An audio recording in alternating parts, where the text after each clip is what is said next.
A paz de Deus, meus queridos irmãos, sempre no precioso nome de nosso Senhor Jesus Cristo, né? E aos irmãos evangélicos que veem esse vídeo, a paz do Senhor.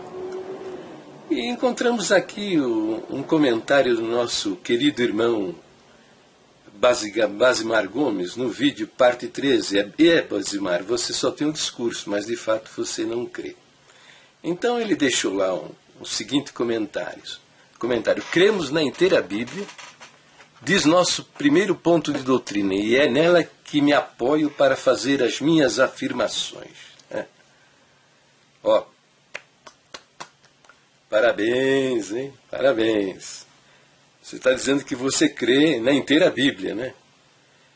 Eu espero que isso não seja um discurso, porque você, lá atrás, tá? Você já fez o seguinte comentário. Você afirmando que a decisão do Ministério em perverter o nosso primeiro ponto de doutrina com o acréscimo da palavra contendo, tinha sido muito acertada, porque a Bíblia tem muitas coisas dos homens, né? Que não tem inspiração divina. E aí citou a carta, lá, um verso que Paulo fala, né? Está em 4,13, acho que de Filipenses, ou Tessalonicenses, onde Paulo escreveu, né? Traga a capa que eu esqueci em Troade, e os livros e os pergaminhos, né? Então você dizendo que aquilo era do homem, né? Não tinha nada de Deus, tal. Então aqui você está dizendo que você crê na inteira Bíblia. Olha, se é de fato isso, está de parabéns, eu estou feliz com isso, tá? Espero que não seja um discurso, porque você tem muito discurso, viu? Muito discurso. Espero que você tenha se arrependido das suas crenças aí de que a Bíblia contém a palavra de Deus, tá? Então tá bom, vamos avante. Ela basta para qualquer cristão genuíno como guia de fé e conduta, tá? De fato, o nosso ponto de doutrina diz que a Bíblia é a nossa única e perfeita guia de fé e conduta. Eu espero também que não seja um discurso, porque para mim, de fato, até que você consiga me convencer do contrário, você é um seguidor da boca do homem. Você é um seguidor da boca do ancião, que diz o seguinte, que a Bíblia é letra morta, e ela só tem vida na boca do servo de Deus da Congregação Cristã do Brasil. Entendeu? Então eu espero que não seja um discurso, né? Que você realmente tenha a Bíblia como a sua única e perfeita guia de fé e conduta, né? E você diz, agora você inicia a defesa do São Tiago, né? Encontramos na Bíblia a seguinte referência a Tiago. E aí fala que Tiago era considerado coluna da igreja, né? E por aí vai, tá? E aí você diz, né? Na Bíblia, assim, há motivos para que eu, como cristão, possa apoiar minhas afirmações na Bíblia, né? E não em livros, né? Reafirma aqui minha posição. Não existe prova contundente de que o livro de Tiago não era lido na igreja primitiva. Então, filho, é o seguinte, a história é a história. Nós não conseguimos mudar a história. E não podemos ir contramão à história, tá? A história, você pode mudar a história, mas no seu futuro. As decisões que você toma agora, se elas forem boas ou ruins, se forem boas, você vai ser beneficiado por elas. Se for uma decisão ruim, você vai pagar o preço. O futuro você consegue fazer diferente. Mas o passado não tem como. Não tem como. Então, qualquer pessoa que quiser fazer uma investigação a respeito, vai descobrir que a igreja primitiva, meu querido, ela só lia os documentos apostólicos, tá? Só liam as cartas que eles tinham certeza, os documentos que eles tinham certeza que eram da lavra, da autoria dos apóstolos. Por exemplo, nenhuma das cartas de Paulo foi recusada. Por quê? Porque, veja, logo nos primeiros versos, ele diz o seguinte, ó, estou abrindo aqui a Bíblia aqui, e vou ler aqui, ó, por exemplo, 1 Coríntios, capítulo 1. Ele começa assim, Paulo, apóstolo de Jesus Cristo. Então, as cartas do apóstolo Paulo não deixam dúvida de que ele realmente era o autor dessa carta. Não era outro. Tá? Diferente, por exemplo, da segunda carta de João, né? Segunda carta de João, que diz o seguinte, olha como ele começa a sua carta. Ele começa assim: o ancião, à senhora eleita e aos seus filhos, aos quais eu amo de verdade. Em momento algum, ele declara que ele, João, é que está escrevendo esta carta. A terceira de João, do mesmo jeito. Começa dizendo: o presbítero ao amado Gaio, a quem na verdade eu amo. E em toda essa carta ele não declara que João, ele é o autor dessa carta. Por isso a carta de 2 João e 3 João não era lida nas comunidades cristãs, porque não sabiam quem era o autor. Assim também eles não liam o livro de Tiago, por duas razões.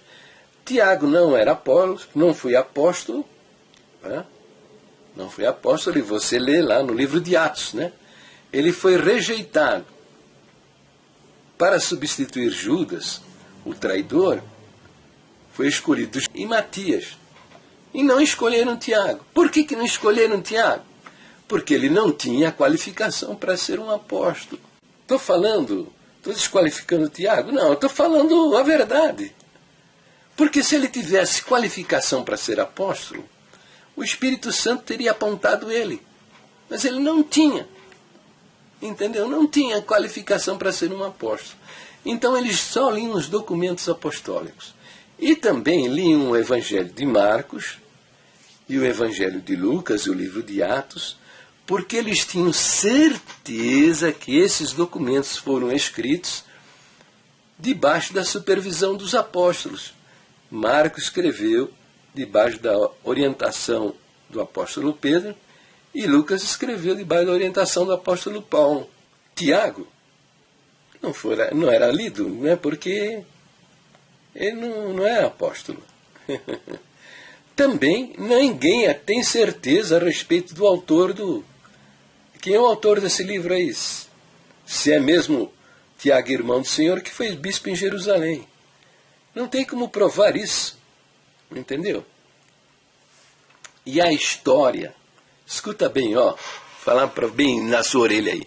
A história mostra que o livro de Tiago foi aceito no concílio de Hipona em 393 depois de Cristo. 393 depois de Cristo.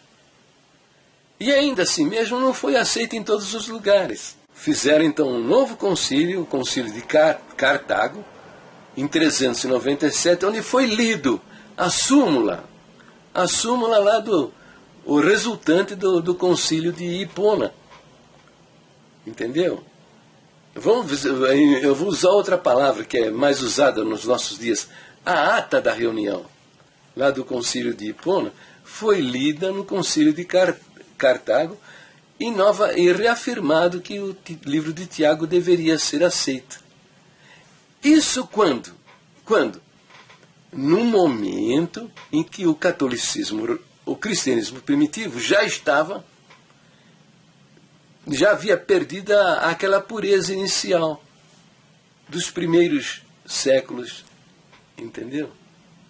Por quê? Porque ser cristão, pertencer a uma igreja cristã era importante. Ora, o próprio imperador se converteu, né? Todo mundo, o mundão velho entrou para dentro da igreja.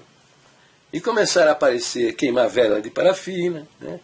Venerar santos e os anjos lá do... Venerar é uma palavra, é um eufemismo, né? Começaram a adorar. Começaram a chamar Maria de Mãe de Deus, né? Então aceitaram também o livro de Tiago. Agora, eu estou apresentando o documento histórico, está vendo aí?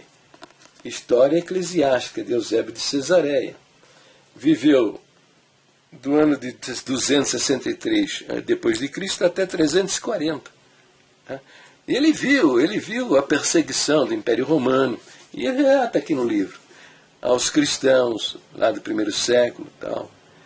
Ele conheceu a terceira geração dos primitivos cristãos que lideraram a igreja primitiva. Entendeu? Ele conheceu pessoalmente muitos deles. Né? E essas cartas que esses pais da igreja primitiva trocavam, ele conhecia, e etc, etc. Né? Ele viu muitos dos crentes da liderança serem mortos por causa da perseguição do Império Romano, perdeu amigos, né? Perdeu familiares nessas perseguições. Entendeu? Ele viu o Edito de Tolerância em 313 d.C. Ele participou do Concílio de Nicéia em 325. Entende? Então, e ele escreveu essa história do cristianismo primitivo. Então é um documento forte, meu amigo, não tem como negar. E na página 75 desse livro, né, começa no 73, o relato, né, o martírio de Tiago, irmão do Senhor. Tá? Então ele conta toda a história, como é que foi sacrificado Tiago, bispo de Jerusalém, irmão do Senhor. E na página 75 ele diz o seguinte a respeito do livro de Tiago. Diz assim: são tais os relatos a respeito de Tiago. Aí ele diz: de quem se diz que teria escrito a primeira epístola gerais. Então, de quem se diz? Então é o seguinte, tá comprovando que não tinham certeza de que esse livro da Bíblia foi escrito realmente por Tiago, irmão do Senhor, o bispo de Jerusalém. Tá? De quem se diz? E aí diz o seguinte: mas deve-se observar que é considerada espúria. Então, está mostrando o sentimento do cristianismo naqueles dias. Tá? E durante todos os 300 anos da igreja primitiva. Que esse livro de Tiago era uma obra apócrifa, adulterada, perversa. Eram esses os conceitos que eles tinham a respeito do livro de Tiago. Por quê? Por quê? Exatamente porque tem esses versos que são contraditórios, que você está querendo defender, que fé sem obras é morta. Entende? Então, a verdadeira fé produz obras. Tá? Porque o crente nascido de novo, ele tem o Espírito Santo habitando nele, tá? E que vai mudar a sua natureza, gera nele uma nova criatura. Tá? Ele tem vícios, ele abandona os vícios, ele é transformado, ele passa a ter poder para vencer o pecado na sua vida. E se ele se submeter ao controle e à ação do Espírito Santo, a vida dele vai ser uma vida maravilhosa. Ele vai caminhar nas boas obras que Deus de antemão preparou para que ele ande nelas. Mas isso é depois de nascido de novo, depois de convertido. Nada tem a ver com a salvação. Agora, o problema é que você e milhares da congregação e o ministério, né, usa esse versinho aí para contradizer o ensino do Senhor Jesus a respeito da doutrina da salvação, que é somente pela fé. O ensino de Jesus a respeito da nossa salvação, que é somente pela fé, conforme ensina o 5º ponto de doutrina. Então não tem como, Basimar, você está defendendo aí a perversão, a apostasia do ministério, tá bom? E vou fazer mais um pouco a respeito do seu comentário. Vamos comentar mais alguma coisa aí, tá? Me aguarde, tá bom? Me aguarde. O Evangelho de João é o Evangelho desta dispensação, a dispensação da graça. É o Evangelho para a Igreja. E neste Evangelho, examine as passagens, os versos que falam, onde Jesus fala sobre a nossa salvação. Você vai ver que ele diz o tempo todo: quem crê tem a vida eterna. Ele não associa batismo, boas obras, firmeza, fidelidade, pertencer à igreja. Ele não associa nada destas coisas à nossa salvação. Ele diz: quem crê nele tem a vida eterna. E fala usando o verbo ter, no presente do indicativo. Com isso mostrando que salvação não é futura. Salvação é aqui e agora. Ou você tem, ou você não tem.